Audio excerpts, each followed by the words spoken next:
Hello students, welcome back to our channel. This is an education all rounder. ఈరోజు topic వచ్చేసి ఏంటంటే inter paper correction ఏ విధంగా జరుగుతుంది, అదేవిధంగా మరి ఇంటర్ పేపర్ కరెక్షన్ బట్టి మరి పేపర్ కరెక్షన్ తగ్గట్లు మరి మీరు ఏ విధంగా ఎగ్జామినేషన్ ప్రజెంటేషన్ చేయాలని కూడా స్టెప్ బై స్టెప్ అయితే డిస్కస్ చేయబోతాం అనమాట. తప్పకుండా ఈ వీడియో చూడడం వల్ల అందరూ కూడా బెనిఫిట్ అయితే అవుతుందన్నమాట. మీ ఎగ్జామ్ రాసే ముందు ఖచ్చితంగా మీరు చూసారనుకోండి మంచి మార్క్స్ అయితే రావడం జరుగుతుంది. ఓకే స్టూడెంట్స్, టాపిక్లోకి వచ్చినట్లయితే ముందుగా మరి ఇక్కడ పేపర్ కరెక్షన్ ఏ విధంగా చేస్తారో దానికన్నా ముందు ఒక చిన్న టాపిక్ అయితే చెప్తాను అనమాట. ఇక్కడ ఏదైతే లాస్ట్ ఇయర్ 2024లో అనమాట ఇక్కడ పేపర్ కరెక్షన్ ఏ విధంగా జరుగుతుంది ఇక్కడనైతే ఆ వీడియో చేసి మన ఛానల్ అప్లోడ్ చేయడం జరిగింది. ఆ వీడియో సెక్షన్ కింద చాలా మంది స్టూడెంట్స్ అయితే మల్టిపుల్ కామెంట్ చేయడం జరిగింది. స్టూడెంట్స్ యొక్క క్వశ్చన్స్ మనం చూసుకున్నట్లయితే లైక్ ఏ విధంగా ఉందంటే, అన్న నేను ఎగ్జామినేషన్ బాగా రాశాను కానీ ఇక్కడ ఏదైతే ప్రతి ఒక్క ఆన్సర్ నేను పర్ఫెక్ట్ రాలేదు, మరి నాకు ఫుల్ మార్క్స్ ఇస్తారా వేయరా అన్న, నేను ఏదైతే మ్యాథమెటిక్స్లో ఒక ప్రాబ్లం చేశాను కానీ టోటల్గా స్టెప్స్ అన్ని కరెక్ట్ వచ్చాయి, నాకు ఇక్కడ కింద వచ్చేసి ఆన్సర్ అయితే రాంగ్ వచ్చింది, మరి నాకు మరి మార్క్స్ వేస్తారా వేయరా టోటల్గా కొట్టి వేస్తారా అని కూడా వీళ్ళన్ని డౌట్స్ అయితే వచ్చాయన్నమాట. ఓకే, ఈ డౌట్స్ అన్ని కవర్ చేస్తూ మరి పేపర్ కరెక్షన్ ఏ విధంగా చేస్తాం కూడా స్టెప్ బై స్టెప్ అయితే ఎక్స్ప్లెయిన్ చేస్తానమాట. I request every students to do subscribe to our channel for more updates. Okay, ప్రతి ఒక్కరైతే తప్పకుండా ఛానల్కి సబ్స్క్రైబ్ చేసుకోండి. ఓకే, స్కిప్ చేయకుండా ఎండ్ అనమాట స్టెప్ బై స్టెప్ ఇక్కడ క్లారిటీ ఎక్స్ప్లెయిన్ చేస్తాను. ఓకే స్టూడెంట్స్, పేపర్ కరెక్షన్ టాపిక్లోకి వచ్చినట్లయితే ముందుగా అనమాట మీకు సంబంధించి ఏదైతే ఎగ్జామినేషన్స్ అనేవి కూడా కంప్లీట్ అవుతుందంటే ఈ రోజుకి ఆ రోజే, ఫర్ ఎగ్జాంపుల్ ఇక్కడ తెలుగు ఎగ్జామ్ అనుకోండి, తెలుగు ఎగ్జామ్ సంబంధించిన పేపర్స్ అనేవి కూడా ఎగ్జామినేషన్ అయిపోగానే ఇక్కడ డిస్ట్రిక్ట్ హెడ్ క్వార్టర్స్లో ఉన్నటువంటి ఏదైతే స్పాట్ వాల్యుయేషన్ సెంటర్కి అయితే పంపించడం జరుగుతుందన్నమాట. ప్రతి ఒక్క ఆన్సర్ షీట్ అనేవి కూడా డివైడ్ చేయడం జరుగుతుంది. లైక్ ఏ విధంగా అంటే ఒక్కొక్క బండిల్ అనమాట, బండిల్ వైజ్ అయితే డివైడ్ చేస్తారన్నమాట. ఒక బండిల్ వచ్చేసన్నమాట దాదాపుగా 15 ఆన్సర్ షీట్స్ అయితే పెట్టడం జరుగుతుంది. మల్టిపుల్ బండిల్స్ అయితే ఇక్కడ వాళ్ళైతే ప్రిపేర్ చేసి పెట్టడం జరుగుతుంది. ఓకే, మరి ఇక్కడ పేపర్ కరెక్షన్ చేసే ముందు అనమాట, యాక్చువల్ పేపర్ కరెక్షన్కి వెళ్లే ముందు అనమాట ఇక్కడ ఏదైతే మనకు ఒక 3 థింగ్స్ అయితే తెలుసుకోవాలన్నమాట. ఒక పేపర్ కరెక్షన్ చేయాలంటే దాదాపు మనకి ఏదైతే ఒక యూనిట్ అయితే ఉంటుందన్నమాట. లైక్ యూనిట్ ఏ విధంగా ఫామ్ అవుతుందంటే ఫస్ట్ వచ్చిందనమాట చీఫ్ ఎగ్జామినర్ ఉంటారు, అదేవిధంగా అసిస్టెంట్ ఎగ్జామినర్ ఉంటారు, అదేవిధంగా ఏదైతే మనకు సంబంధించినటువంటి స్క్రూటినైజర్ అనే ఒక ఎగ్జామినర్ అయితే ఉంటారనమాట. ఈ 3 ఎగ్జామినర్స్ ఒక యూనిట్ లెక్క ఫామ్ అవుతారనమాట. ఫామ్ అయిపోయిన తర్వాత ఒక్కొక్క పేపర్కి ఒక్కొక్క బండిల్కి ఒక్కొక్క పేపర్కి ఒక్కొక్క బండిల్కి అనమాట స్టెప్ బై స్టెప్ అయితే వీళ్ళైతే టోటల్గా అయితే వెరిఫై చేస్తూ మానిటరింగ్ చేస్తూ ఇవన్నీ కూడా స్టెప్ బై స్టెప్ ప్రాసెస్ అయితే చేస్తూ ఉంటారు అనమాట. ఫస్ట్ స్టెప్ 1 మనం చూసుకున్నట్టయితే ఇక్కడ ఏదైతే ఫస్ట్ ఇక్కడ ఎగ్జామినేషన్ పేపర్ ఒక ఎగ్జామినేషన్ సంబంధించిన ఆన్సర్ పేపర్ వాళ్ళకి పోగానే వాళ్ళు ఏం చేస్తుంటే ఫస్ట్ ఆఫ్ ఆల్ అనమాట ఏదైతే ఓఎంఆర్స్లో కొద్దిగా బబ్లింగ్ చేయాల్సి ఉంటుంది అనమాట. ఇక్కడ అసిస్టెంట్ ఎగ్జామినర్ అయితే బబ్లింగ్ చేయడం జరుగుతుంది అనమాట. అన్ని బబ్లింగ్ చేసిన తర్వాత మరి లాస్ట్ రిటర్న్ పేజ్ ఎలా రాశారు, లాస్ట్ రిటర్న్ పేజ్ ఎంతవరకు రాశారు, అదేవిధంగా సంబంధించి ఏదైతే ఓఎంఆర్ షీట్లో మనకు ఫోటో కావచ్చు, ఫోటో కింద మనకు బార్ కోడ్ కావచ్చు, ఇవన్నీ కూడా స్టెప్ బై స్టెప్ అయితే ఇక్కడ స్కాన్ చేసుకుని అయితే వాళ్ళైతే ప్రిపేర్ చేయడం జరుగుతుంది. స్కాన్ చేసుకుని ఇక్కడ ఆ కంప్యూటర్లో అప్లోడ్ చేయడం జరుగుతుంది. అప్లోడ్ చేసిన తర్వాత మీ పేపర్ అయితే సెకండ్ స్టేజ్కి అయితే వెళ్తుంది అనమాట. సెకండ్ స్టేజ్లో స్టెప్ బై స్టెప్ అయితే కరెక్షన్ ప్రాసెస్ అయితే స్టార్ట్ కావడం జరుగుతుంది. మరి కరెక్షన్ చేయడానికి మరి ఎటువంటి ఎగ్జామినర్ ఎంచుకుంటారంటే ఇక్కడ మినిమం ఎక్స్పీరియన్స్ ఉన్నటువంటి ఫ్యాకల్టీని అయితే ఎంచుకొని పేపర్ కరెక్షన్ అయితే చేయడం జరుగుతుంది. ఓకే, మరి ఇక్కడ పేపర్ కరెక్షన్ స్టార్ట్ అయింది. మరి పేపర్ కరెక్షన్ చేసే విధానంలో మరి ఎలా చేస్తారు, మరి ప్రతి ఒక్క క్వశ్చన్కి ప్రతి ఒక్క ఆన్సర్ స్టెప్ బై స్టెప్ అయితే మొత్తంగా డీటెయిల్గా చదువుతారంటే అలా ఉండదు గైస్. ఎందుకంటే ప్రతి ఒక్క ఎగ్జామినర్కి కరెక్షన్ చేసే వరకు అనమాట 15 పేపర్ నుంచి 30 పేపర్ వరకు అనమాట. ఓకే, 15 పేపర్ నుంచి 30 పేపర్ వరకు అయితే ఇవ్వడం జరుగుతుందన్నమాట. లైక్ ఏ విధంగా అంటే పర్సనల్ చేస్తున్నమాట ఒక రోజులో 30 పేపర్ చేయడానికి అవకాశం అనమాట. ఎందుకంటే దాదాపుగా ప్రతి ఒక్కరు 30 కన్నా ఎక్కువ చేస్తుంటే అలా ఉండదన్నమాట. మనకు లైక్ ఏ విధంగా అంటే మనకు లైక్ మీ కాలేజ్లో కావచ్చు, యూనిట్ టెస్ట్ ఎగ్జామ్స్ కావచ్చు, క్వార్టర్లీ ప్రీ ఫైనల్ ఎగ్జామినేషన్ లెక్క పేపర్ కరెక్షన్ ఇట్లా చేయాలన్నమాట. ఎట్లా ఇన్వాలిడ్, ఎందుకంటే ఇక్కడ ఆచి తూచి అయితే పేపర్ కరెక్షన్ చేయాల్సి ఉంటుంది అనమాట.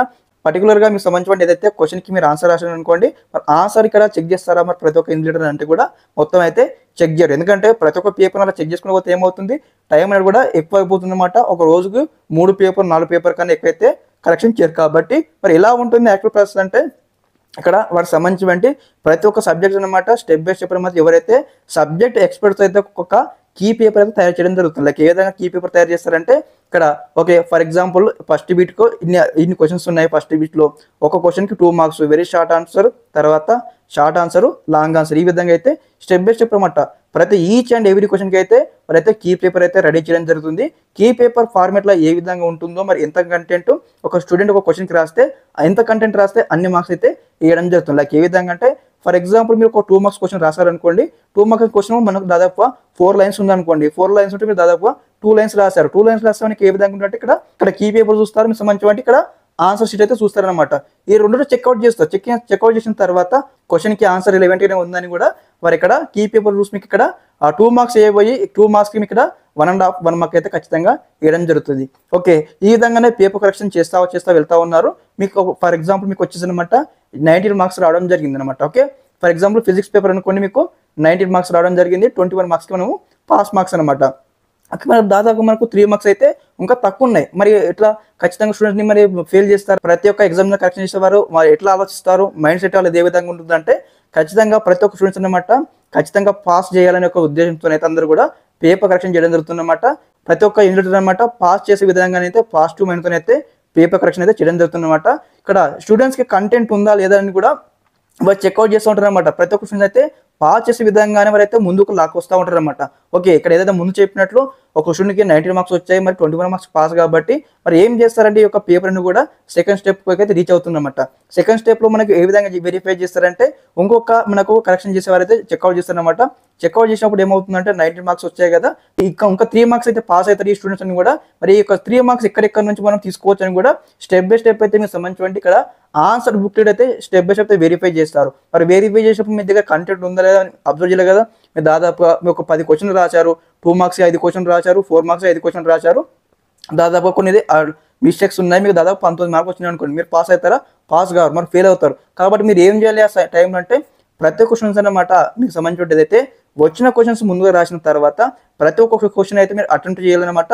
ఖచ్చితంగా క్వశ్చన్ నెంబర్ వేసి దానికి సంబంధించి ఎంతో కొంత మనము రిలవెంట్గా ఆన్సర్ రాసినైతే ఖచ్చితంగా ఇక్కడ 90 మార్క్స్ వచ్చాయి కదా, అక్కడ 1 మార్క్ వేసి కూడా మీకు ఖచ్చితంగా అయితే పాస్ చేయడం జరుగుతుంది. కాబట్టి ప్రతి ఒక్క స్టూడెంట్ చెప్పేది ఏంటంటే మాకు రాదు, మీకు కొంచెమే రాస్తాము, మాకు ఇంత వస్తుంది, మిగతా క్వశ్చన్స్ మాకు రాదు కదా విడిచిపెడదామని అలా కాన్సెప్ట్ ఉండదు ప్రతి ఒక్క స్టూడెంట్స్కి అనమాట.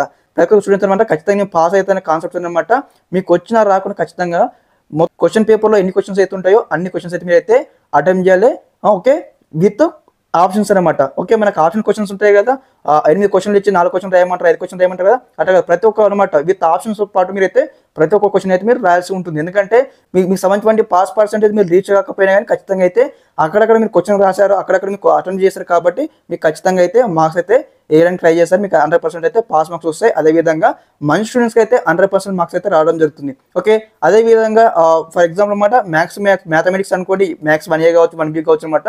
ఇక్కడ ఏ విధంగా ఉంటుందంటే ఫర్ ఎగ్జాంపుల్ లాంగ్ క్వశ్చన్ తీసుకోండి, 7 మార్క్స్ ఉంటుంది కాబట్టి మీరు స్టెప్స్ అని కరెక్ట్గా ఫాలో అయ్యారు, కానీ మీకు ఇక్కడ ఆన్సర్ రాంగ్ వచ్చింది అనుకోండి. అప్పుడు ఆన్సర్ రాంగ్ వస్తే ఏమవుతుంది, మీకు ఇక్కడ ఆన్సర్ రాంగ్ వచ్చిందని రౌండ్ అప్ చేసి మీకు 1 మార్క్ లేదంటే హాఫ్ మార్క్ కట్ చేసి మీకు ఇక్కడ 6 మార్క్స్ 6.5 మార్క్స్ అయితే ఖచ్చితంగా వేయడం జరుగుతుంది. ఓకే, అనేది అంతా అయిపోయింది కదా, మరి మాకు ఇక్కడ 19 మార్క్స్ వచ్చాయి, మాకు ఈ విధంగా చేస్తారు. మరి ఫెయిల్ అయ్యే కండిషన్లో మరి ఎలా చేస్తారని అంటే కూడా ముందు చెప్పినట్లు ఇక్కడ మనకైతే 3 స్టెప్స్ అయితే ఎవల్యూషన్ అయితే ఉంటాయన్నమాట. ఫస్ట్ స్టెప్ వచ్చేసి అనమాట కరెక్షన్ జరుగుతుంది. తర్వాత సెకండ్ స్టెప్ వచ్చేసి మనకి ఏదైతే ఎగ్జామినర్స్ అయితే ఉంటారన్నమాట, స్పెషల్ ఎగ్జామినర్స్ ఉంటారన్నమాట.